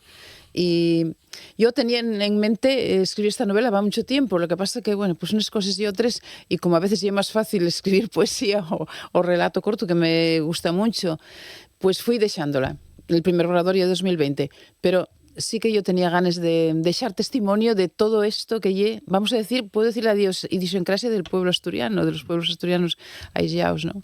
Y de lo que se guisa en esos sitios donde, bueno, pues hay mucho de matrimonios amañados, hay muchos enredos familiares y, bueno, ahí donde yo está caricaturizado, Yo hiperbolicé ahí las cosas y, bueno, por eso digo que puede prestar mucho hiela, pero de todas maneras, pues tiene un fondo bastante duro y una novela dura, además. Hay asesinatos, hay de todo. Hay de todo. Y además, como decías en antes, pues aparece la condición humana. Sí, aparte de la condición humana y lo que somos, y bueno, pues no se sabe nada, pero todo se sabe en esos lugares, todo el mundo calla, pero todo el mundo sabe. Los hombres siempre están a lo de ellos y las mujeres pues también critiquen muchísimo, faen lo mismo que los demás, pero critiquen. O sea, que quiero decir que hay una cosa un poco así, como pasa. Todavía ainda hoy día. Todo ello entemeció con el humor que decías, que igual es una de las mejores formas de contar cosas profundas. Sí, sí. Y luego también con la mitología, ¿no? Que está presente, muy presente, pues estuvo siempre presente y hoy día hay una forma de satisfacer eso que no podemos satisfacer en el mundo y cosas que no entendemos pues a través de los seres mitológicos, de la mitología y de otras creencias, pues é unha maneira de satisfacernos e de creer e de facer real todo eso, ¿no? Claro. Bueno, lo real maravilloso, como dice Alejo Carpentier, o el realismo mágico. Claro. Sí. Que más o menos siempre tuvo cierta influencia en los tus trabajos, el realismo mágico. Sí, siempre tuvo cierta influencia porque, bueno, está muy vivo, tuvo siempre vivo en Asturias y está muy vivo ahora todo lo que llega al rodio de distintas creencias pues yo qué sé, de la brujería, de apariciones, de muertos, ahí hay muertos que resuciten, los bosques parece que se vuelven transparentes, los montes son como transparentes, porque todo se sabe, todo se alvidra y bueno, yo creo que sí, y una cosa que a mí siempre me gustó, dejar testimonio de ello y gústame además, ¿no? Y vivirlo, claro. Claro. Bueno, como dice Aurelio en el prólogo, folclore y mitología son prevalibles contenedores de verdades universales. Pues sí, no solo aquí, sí, claro que sí. O sea que... Y un prólogo muy... Bueno, quiero agradecer a Aurelio. Bueno, él fue el que leyó el primer borrador y quiero agradecer ese prólogo tan trabajado y además la portada, que la portada hay una pasada de guapura. Así que, bueno. Y también quiero agradecer a Ernesto, que fue lector crítico, el marido mío, vamos. Sí. Y además fue la censura. Esto no se puede contar, Esther, no, sí. Venía a decir. Sí. Bueno, pero salía igual. Sí, salía, porque yo no fago caso, yo soy muy necia. Que falabes falamos del prólogo, falamos de la portada, que hay también de Aurelio, sí. La edición que hay de Orfeus, que hay una editorial con la que ya tienes otros trabajos publicados, y pero guapa, ¿no? Sí, la verdad que Orfeus esmérase muchísimo y yo quiero darles la enhorabuena, felicitarlos porque lleva una edición guapísima, igual que el otro que fue Por la senda del viento, el de los haikus. Quedé muy contenta, muy trabajada y quiero agradecerle a Orfeus, a Nieves, pero sobre todo también a Vicente por el diseño y por la edición, o sea, muy, muy cuidado todo. Aquí, bueno, la novela tiene narrado en tercera persona, pero además... Cuando falan los personajes, falan en primera persona, lógicamente, que ahí en el libro pues está con distinto sangrado. Y bueno, fue muy trabajado esto por parte de la editorial también. Qué guapo. Bueno, hay un mapa. Hay un mapa. Xiblón, ya estamos diciendo que no existe como tal, sí. Pero hay un mapa que Bueno, asemellase bastante a alguna zona de Asturias. Sí, sí. El Yende y el Mar Cantábrico, Sí. parece que está el Cabo Peñas ahí, pero No, bueno. pero la verdad, ahí parece Cabo Peñas, pero no hay en el Cabo no hay Peñas. el Cabo Peñas, ¿no? Lo que pasa es que, bueno, puede transcurrir en el Cabo Peñas, porque no hay mucha diferencia en los pueblos de los distintos pueblos de Asturias del occidente o del centro, del oriente. Los pueblos pequeños todos tienen Ahora, claro, donde hay montañas, donde los pueblos son más cerrados y la endogamia reina porque se casen pues primos con primos, amaños matrimoniales para las herencias y para todo eso, y luego se da lugar a muchas cosas porque también hay amor ahí, amor y enamoramiento y celos, hay amor y hay sexo, de todo que no llegamos al capítulo. y pasiones y de todo, sí, claro. sí. O sea que eso que se dice, que seguro que lo sentiste muchas veces porque nosotros somos los dos de pueblo, y escúchense muchas veces estas cosas de pueblo pequeño, infierno grande. Ay, sí, infierno. Bien a ser verdad. Eso, y es verdad. Y aquí transmítese, yo creo que muy bien, ¿eh? Sí. De verdad, muchas cosas. Hay de todo. Vale. Sí. El sexo. Y el sexo también, el sexo está ahí presente. ¿Habéis metido alguna vez, no me suena, en tus trabajos anteriores, con tanta profundidad en este putiferio? No. Tirar del título. Esta fue la primera vez y... no sé, fue saliendo así, la verdad que yo quería... Bueno, por una parte...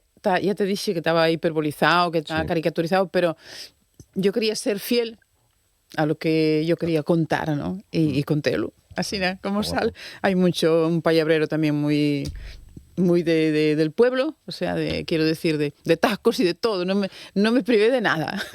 Bueno, de tacos tónica hay bastantes. Sí. O sea que seguro que aprendemos algún más. Seguro que sí. Dicen que somos muy mal hablados. Bueno, igual sí. Igual sí, bueno. Sí. Y bueno, muéveste habitualmente entre la lengua asturiana y el castellano, tan lingua.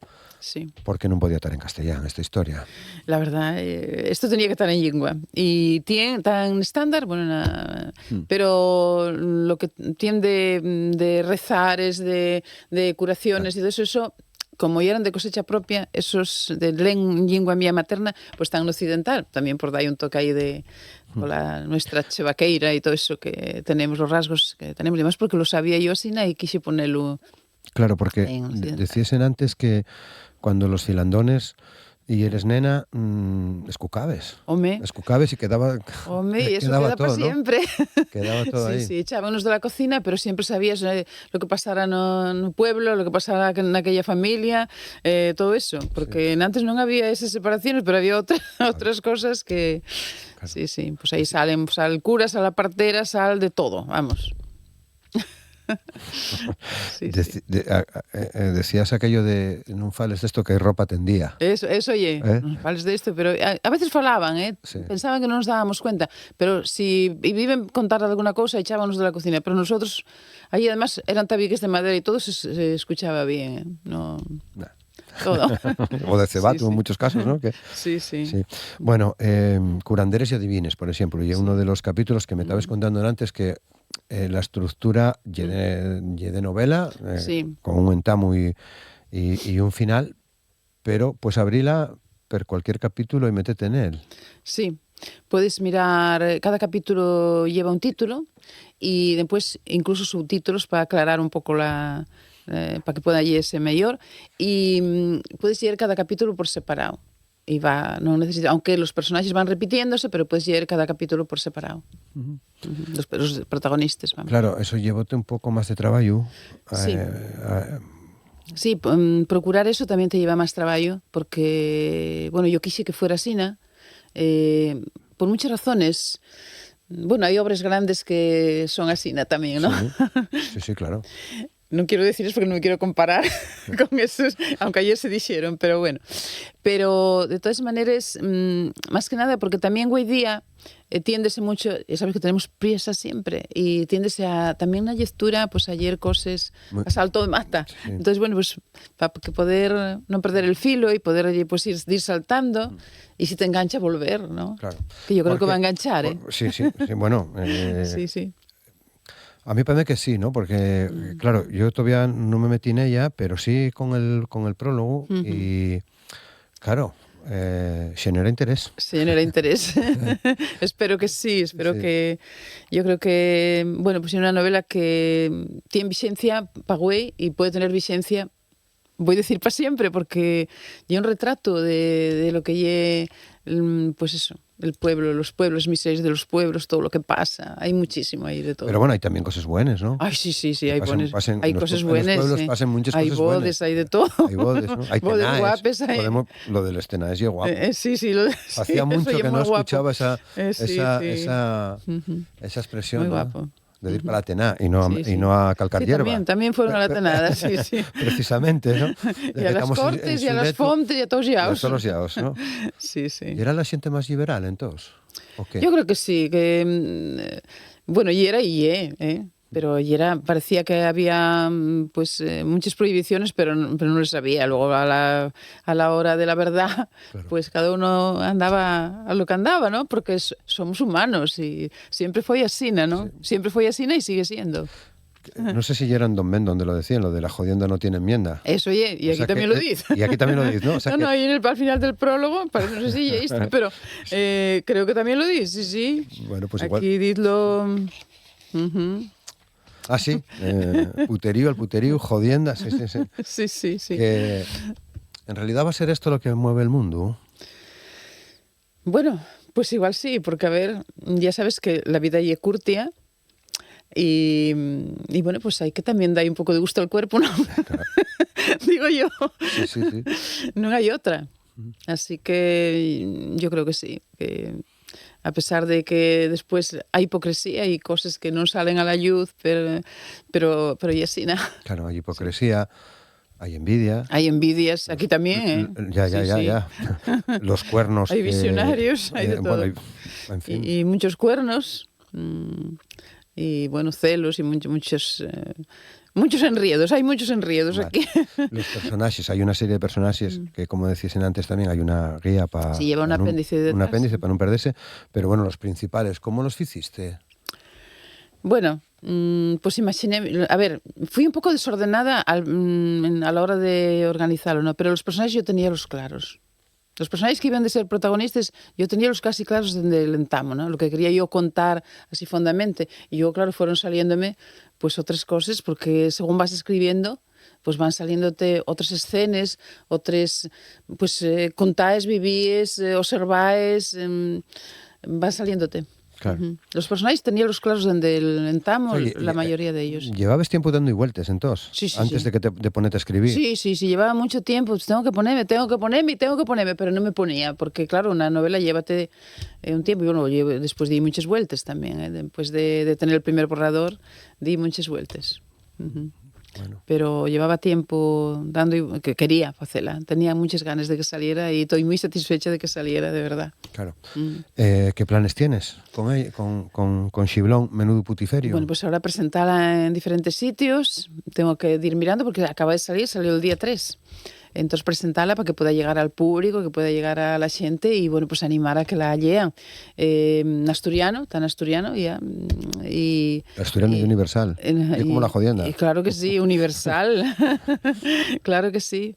Mira, el otro día tuve un congreso en Salamanca de los profesores de español en Estados Unidos y están muy esmolecidos por lo que son las lenguas minoritarias y todas las lenguas que reciben a la hora de enseñar español allí, pues claro, que no es solo el inglés, sino que reciben gente de todas, de distintas nacionalidades y de distintos lugares y tienen una preocupación muy grande con lo que es el mantenimiento de esas lenguas, porque claro, cuando muera una lengua, muera una cultura.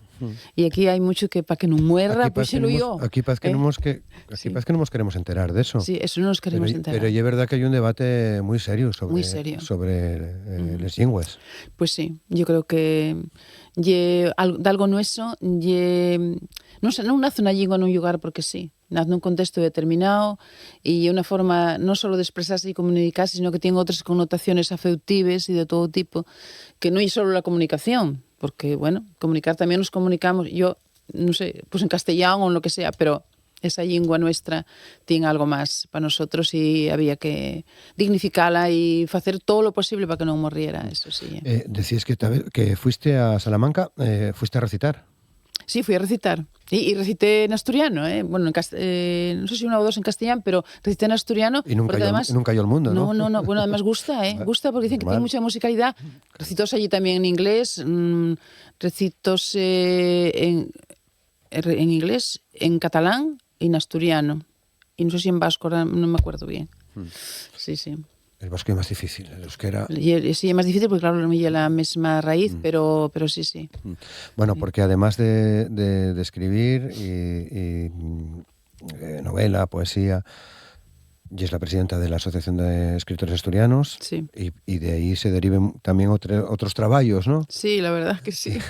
Porque tuviste en Salamanca, pero tuviste también en Canarias, va una temporada que Estuve en Canarias también. Y era un congreso. Y era un congreso de filosofía y poesía.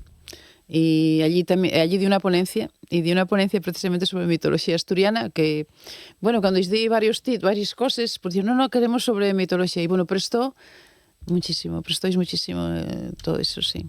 La verdad. Llamó la atención, ¿no? A la gente. Llamó la atención, bueno, y luego recitamos varios días y fue también un congreso muy nutrido. Un congreso de filosofía y poesía. Sí. ¿Hay posibilidades de que venga aquí? Pues podría ser. Podría ser porque conozco bastante al organizador y, bueno, fueron dos organizadores, un mexicano, que fue Ulises Paniagua, y después en Canarias, pues otra persona que... ahora te digo, apellidas... Ay, madre, ahora se me olvidó el nombre. Molina es apellida. Bueno, que está además relacionada con Asturias, porque el compañero es de aquí de Asturias. Bueno. Así que non pares. Non paro. En definitiva, que non pares, ¿no? Non paro. Bueno, y una jubilación así como muy activa. Pero a ver, hay que dar vida a los años. Como tiene que ser, ¿no? No sé si era Nietzsche el que lo decía, pero hay que dar vida a los años, si no... ¿Qué pensabas? ¿Que debes hacer? ¿Jubilate y quedate en casa? No, eso nunca lo pensé. Yo nada más tenía la preocupación cuando me jubilé, digo, ay madre, voy a echar en falta a los niños, a los chavales, porque, no sé, te enseñan tantas cosas, tanta alegría, iniciativa, juventud. Y digo, pero claro, como no paré, pues no me dio tiempo, No me dio tiempo. Así que bueno. Bueno, pues Xiblón, Menudo Putiferio, presentabeslo ayer con Pedro de Silva en la Semana Negra. ¿Tienes alguna presentación así? Bueno, tengo en Chuarca, posiblemente lo presente en agosto, no sé si el día 8, estamos todavía bailando fechas, y después en Nueva España, también en septiembre o octubre, que están buscándome fecha. Vale. Pero bueno, tengo que buscar más. Esto hay que pasearlo por ahí un poco. En septiembre vienes otro día y seguimos hablando de esta novela, Xiblón, Menudo Putiferio, de Esther García, editada por Orfeus, que acaba de salir, ya está en las librerías. Y sí, porque cuando la lees igual me vas preguntando otras cosas. Otras cosas, sí, porque tengo bastante curiosidad. Pues eso. Así que bueno, yo convidar a que la gente la compre, ya estará distribuida en distintas librerías, y bueno, pues animar a que la lean, porque yo creo que muchos se van a identificar con cosas que aquí pasen y que sintieron y que conocimos de alguna manera, ¿no? De alguna manera, eso. Bueno, pues Esther, muchas gracias. Muchas gracias por estar con nosotros. El verano bien, seguramente guapo, ¿no? Sí, yo creo que sí. Y vamos hablando de Xiblón, Menudo Putiferio. Muchas gracias por traernosla al programa. Gracias, Roberto. Gracias a ti por dar difusión. Bueno, y es importante. A eso estamos, A eso estamos. Muchas gracias, Esther. Gracias.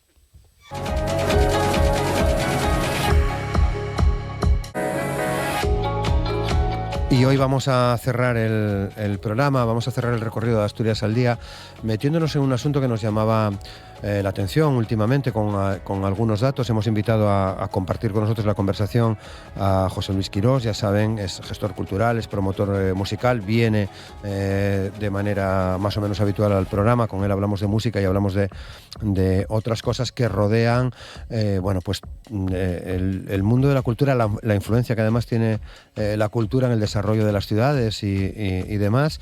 Hoy va a ser precisamente uno de esos días. ¿Qué tal, José Luis? ¿Cómo estás? Muy bien. Buenos días. Muy buenos días y muchas gracias por la invitación. Bueno, a ti ya sabes que te recibimos con gusto, porque a veces compartimos algunas informaciones y en estos últimos días, estas últimas semanas, había algunas cosas que a mí me llamaban la atención para contextualizar y que los oyentes vayan pillando de qué vamos a hablar.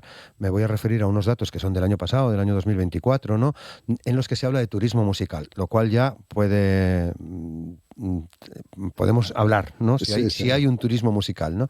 Bueno, turismo musical que se ha consolidado como una de las principales tendencias de viaje en España en el año 24, generó una facturación de 578 millones de euros, que, bueno, son unos cuantos, y paralelamente se habla de festivales como el Mad Cool, el Festival de Benicàssim o el Arenal Sound en la costa andaluza, que destacan por su capacidad de atraer a miles de visitantes, creando, decía la información, un gran impacto económico y numerosos puestos de trabajo en el país. Ese es uno de los datos, pero luego me encontré con una lista y un análisis de 50 ciudades basado en el número de discotecas, salas de concierto, festivales de música al aire libre y precios medios de las entradas, que sitúan a Londres, París y Budapest como líderes del mapa sonoro del continente europeo, pero España es el país que consolida su presencia como destino clave, situando a 6 ciudades en este ranking. Bueno, Barcelona, Madrid, Sevilla, Valencia, Bilbao e Ibiza. Así que, en torno a estos datos, José Luis, vamos a ver qué opinas de lo primero. ¿Hay un turismo musical? Sí, bueno, es evidente que lo hay, como hay un turismo relacionado con el deporte o sobre todo el mundo del fútbol y demás, ¿no? Conseguir una entrada para la Premier o tienes un pastizal o es ciencia ficción. El turismo de musical existe y el de los festivales ha sido una realidad. De hecho, en España la proliferación de festivales, que ya estamos por encima de los 1000, ha venido también relacionado con eso que hemos querido, sobre todo la Comunidad Valenciana, que antes tú lo mencionabas, con el Arenal Sound y con el FIF. Yo recuerdo los inicios del FIF, donde la mayoría era público nacional, y paulatinamente se fue congregando el público internacional. Hay festivales como el Primavera Sound, que prácticamente todo el público que va, o gran parte, es público internacional, a Barcelona. Por lo tanto, es evidente que existe ese público, claro, ese tránsito, ¿no? Bueno, pones un ejemplo que es el del Primavera, que es bastante curioso, porque el Primavera funciona como franquicia, hay varios Primaveras para entendernos. Hay uno en Oporto, correcto, al que van muchos españoles y muchos asturianos, y no al de Barcelona. Sí, claro. Luego, eso es turismo musical. Sí, no, pero también ahí empezamos ya a entrar y acabamos de abrir un melón muy interesante, ¿no? Bueno, que es, o sea, yo toda mi vida, para mí el festival donde yo mejor me lo he pasado en mi vida ha sido en el FIF. He repetido un montón de veces y me lo he pasado fenomenal, pero el FIF sufrió una transmutación. De hecho, la última vez que yo fui ya dije, este festival ya no es el festival el que veníamos, básicamente porque no responde a unas expectativas que uno tiene. Eso, lógicamente, lo que nos tenemos que dar cuenta es que los fondos de inversión, que ya hablamos otro día del tema, KKR, que ha comprado pues 80 festivales en el mundo y ha comprado los grandes festivales de España, transforman los festivales en otras cosas. No transforman los festivales donde cuando un promotor, con los hermanos Morán cuando empezaron en el FIF, o la gente que empezó en el Primavera, construían un festival, o el Sonar, que fue un referente a nivel internacional dentro de lo que es la música avanzada, construían un festival y tenían un imaginario, porque realmente su pasión era la música y construían en torno a la música. KKR no creo que su pasión sea la música, sino básicamente la cuenta de resultados. Y de hecho en esa cuenta de resultados influyen, además de los festivales que han comprado, 80 decías, en todo el mundo se dedican a otras cosas. Efectivamente, claro, es una vía más de negocio. Lo que yo creo que nos tenemos que dar cuenta de alguna manera es que la industria tal como la teníamos concebida, la industria tradicional, en Europa ya no está. Nosotros ahora mismo tenemos otro tipo de industrias. Llamémosla industria de la experiencia, del entretenimiento, la industria cultural, la comercialización de los productos culturales. Cuando comercializamos productos culturales corremos determinados riesgos, y eso es algo de lo que tenemos que ser conscientes, y construimos determinadas experiencias de las que en algún caso luego no nos podemos rasgar las vestiduras porque tengan determinadas consecuencias. Por ejemplo, cuando tú metes en una ciudad pues a 30.000 personas que habitualmente no están en esa ciudad, lógicamente los precios se van a disparar, porque los precios dinámicos no han llegado solo a la venta de tickets o la venta de entradas, ya lo sufrimos en los aviones cada vez que consumimos un billete de avión, ya llegan a los pubs cuando vendes cerveza en función de la oferta y la demanda que hay, sobre todo en Londres está sucediendo mucho, y va a ser una realidad en el mundo actual. De hecho, yo creo que Coca-Cola fue una que experimentó. Sí, creo que era Coca-Cola. Una máquina que en función de la temperatura subía o bajaba el precio. Porque lógicamente eso afecta a tu deseo de comprar un refresco, ¿verdad? Claro. Luego fue un fracaso desde el punto de vista de cómo la campaña publicitaria y demás, yo creo que no les fue nada bien. Pero quiero decirte que esto ha llegado para quedarse. Ahora mismo parece que todo tiene que ser una experiencia VIP. Lo vemos ahora en la transformación que está habiendo en el fútbol, los nuevos campos de fútbol, donde cada vez hay más espacio para las zonas VIP, para las empresas, y llega un momento que la experiencia tú vas a un partido de fútbol o a un concierto para vivir una experiencia determinada, una atmósfera, un ambiente, una relación, etcétera. Cuando llegas allí y te conviertes en un VIP, resulta que los VIPs no viven las cosas como viven la gente con pasión, porque carece de pasión. Bueno, de hecho, para recibirte, no sé, te dio tiempo a escuchar, pusimos una canción de Pulp, Common People, ¿no? ¿Sabes? Quiero vivir como la gente normal, ¿no? Claro. Efectivamente, yo nunca estuve en las zonas VIP de los festivales, no sé si son buenas o malas, pero por su ubicación a mí ya no me gustan.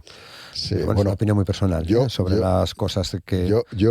Yo siempre he ido a las zonas VIP a consumir, cuando he podido entrar, pero luego ver el concierto nunca lo he visto en una zona VIP. Porque me parece que pierde toda la esencia de lo que uno está buscando. De hecho, los Golden Circle famosos, yo me acuerdo una vez con un artista escocés, que nosotros llegamos y el promotor del festival había puesto un Golden Ring entre el artista y sus fans. Y en el Golden Ring había 4 que no sabían ni quién era esa banda ni ninguna identificación. Lógicamente la banda dijo, me quitáis el Golden Ring o me voy. Porque yo he venido aquí a tocar para mis fans, no para una gente que no saben a qué están viniendo aquí. Claro. Entonces vas perdiendo la esencia. Al final ese tipo de cosas, ese tipo de decisiones hacen, independientemente de lo que nos pueda afectar al ciudadano común, que nos afecta pues la inflación que sufrimos con precios y demás, está en cómo disfrutamos de las cosas. Entonces cuando ese tipo de cosas tan pasionales la pasas por el tamiz económico, lógicamente pierden mucho de la magia que tenía. Claro. Bueno, todos lo ejercemos, ¿no? Este turismo musical. Sin lugar a dudas. Yo no lo traigo aquí para juzgarlo, ni mucho menos, ¿no? Porque es evidente que vive mucha gente.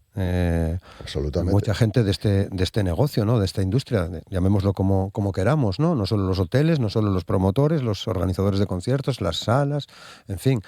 Los hoteles, claro. Porque todos hemos ido a otras ciudades fuera de Asturias alguna vez a un concierto, ¿no? Absolutamente, pero yo lo que trato de decir con esta reflexión no es que no se haga, sino que seamos conscientes de lo que estamos haciendo. Eso modifica las cosas. Efectivamente. Eso es donde yo quería ir ahora. Entonces, quiero decirte, no es lo mismo un festival como el Euroyeye en Asturias, que tiene una identidad, que la gente viene a lo que viene, no es masificado, pero tiene una identidad muy específica, que otros festivales que se celebran donde te vienen hordas de gente que en ocasiones, yo siempre lo cuento, el año pasado, yo iba en el coche y iba escuchando Radio 3, el año pasado o el anterior, no me acuerdo, pero fue algo que me dejó muy impactado. Y le preguntaban a una chica que estaba en el Mad Cool qué era lo que más le había gustado y dijo que el mercadillo. O sea, si tú a un festival de música vas buscando el mercadillo, nos damos cuenta de que realmente el foco ha cambiado, ¿no? Seguramente Lollapalooza que ponía, sí, eran ahí donde todas las imágenes eran chicas increíbles y chicos guapísimos, tal, no sé qué, pues ha cambiado un poco el foco o la esencia. Si lo que voy es para que me vean, pues el mundo de la música, pues no sé, tiene otras connotaciones, al menos para mí. Sí, ¿no? Que yo es lo que busco. Yo busco festivales con identidades, lo mismo que alguna vez lo hemos hablado, ¿no? Cuando salías de copas, porque ya casi ni se sale, ibas a bares donde realmente te gustaba la música que ponían, porque era algo relevante, tan importante como otros factores. Claro, como genera esta cantidad de dinero, los datos de 2024, esos 578 millones de euros, evidentemente, y ya que eres promotor, te lo pregunto a ti, claro, tu festival es un festival también, digamos, distinto. Es un festival urbano, con distintas sedes, en fin. Pero, claro, esto modifica a quien organiza el Primavera, a quien organiza el BBK, a quien organiza el Arenal, en fin, el FIF. Entonces, cuando yo preparo ese festival, ¿qué voy a ofrecer a la gente? Con esa ingenuidad a la gente que disfruta de la música, ¿qué cartel voy a preparar yo para el Session Sound del año que viene, ¿no? Sí, bueno, de alguna manera lo que tienes que buscar es un nicho de mercado. Sobre todo tienes que buscar tu nicho de mercado donde realmente haya un público que busque esa oferta que tú estás haciendo. Nosotros no somos un festival de moda o no pretendemos traer el último grito, al contrario, lo que pretendemos es descubrir pues nuevo talento o artistas que todavía son desconocidos, porque lo otro es imposible. Es imposible desde determinados prismas que realmente hacerlo rentable, porque los costos son elevadísimos. Los artistas están pidiendo unas cantidades estratosféricas, los costos de producción se han multiplicado todo. Entonces es muy complicado, independientemente de que es cierto que cada vez va más gente, cada vez la música mueve más, pero es que no es solo la música, mueve más el fútbol, mueve más todo lo que sea un espectáculo, porque hemos pasado a una industria de entretenimiento, una industria donde realmente lo único que tenemos es ocio, porque ya no vamos a una fábrica a trabajar. Ya ese concepto, esa segunda revolución industrial, estamos en la cuarta, incluso en los albores de la quinta revolución industrial, donde hay una transformación en el comportamiento que tenemos las personas muy importante. Nos pasa en el turismo cultural ya, puro y duro. O sea, tú llegas a determinadas ciudades que han salido en televisión, tú llegas a Dubrovnik y para entrar en Dubrovnik es como si fuera el Día de los Fuegos aquí en Gijón, todo el mes de agosto. Es una cosa de locos. Entonces, pero pasa en todos los sitios. Al final somos multitud de gente y multitud de gente moviéndonos. Claro, ¿crees que, porque sobre lo que significa el turismo estamos viendo prácticamente a diario noticias de zonas, no en Asturias, porque creo que no estamos en ese momento, ¿no? Pero sí de otras zonas del país, de la gente normal, planteando, bueno, pues sus problemas y cómo el turismo excesivamente masivo está modificando, bueno, su día a día. Absolutamente. Mira, yo siempre cuento un caso. En el año 97 yo fui por primera vez al FIF. Eres un guaje, joder. Sí.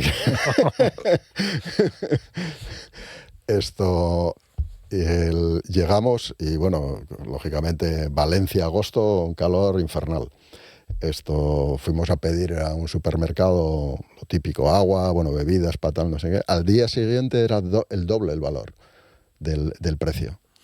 O sea, porque realmente ya en ese momento eso altera los precios, altera cada vez que haces un evento de estas características y metes tantísima gente.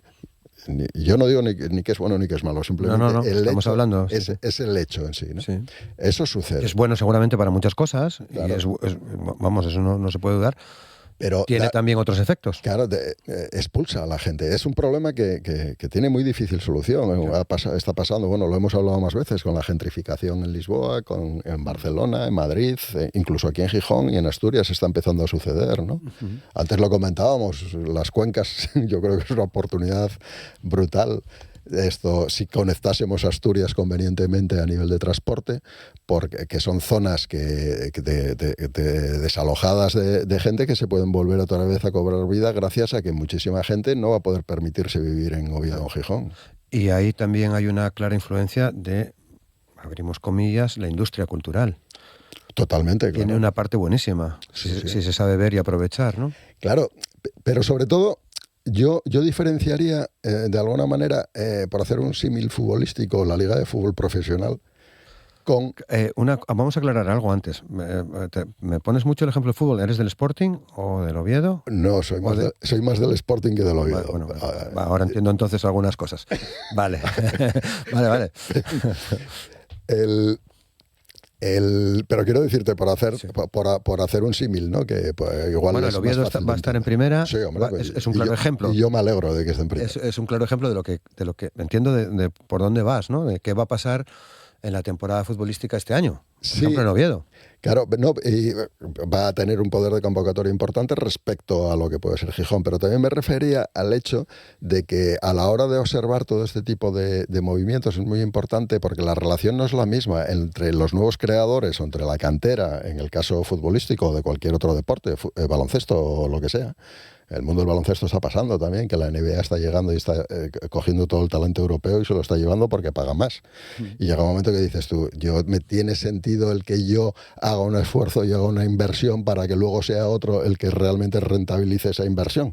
Pasa en todos los órdenes de la vida, pasa en Asturias, pasa la cantidad de talento. Cuando digo talento me refiero a la formación, sobre todo formación de carácter técnico que hay en Asturias, que es muy importante, y que se han ido todos, se han ido fuera de la región. O sea, formamos a la gente para que luego se vayan a otros lados. Lo que nos tenemos que preguntar es por qué nos seducimos o qué es lo que no hacemos para que esa gente se quede a vivir aquí.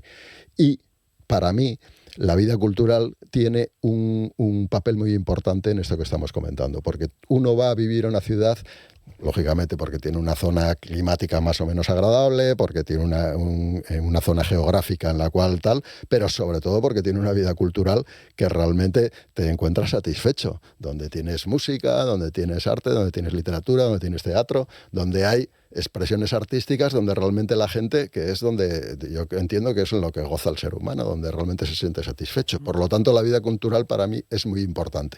Pero dentro de la vida cultural tenemos la parte profesional y hasta dónde la queremos llegar y qué tipo de oferta vamos a crear, porque eso va a tener unas consecuencias, y luego la parte de formativa, por decirlo de alguna manera, de oportunidad a nuevo talento, de oportunidad a nuevos valores, de oportunidad a que realmente haya una escena que provoque que en un futuro esas personas que están tocando, por ejemplo, en un garito para 100 personas, se convierta en un grupo que toque para 5.000, para 10.000 o que llenen un estadio.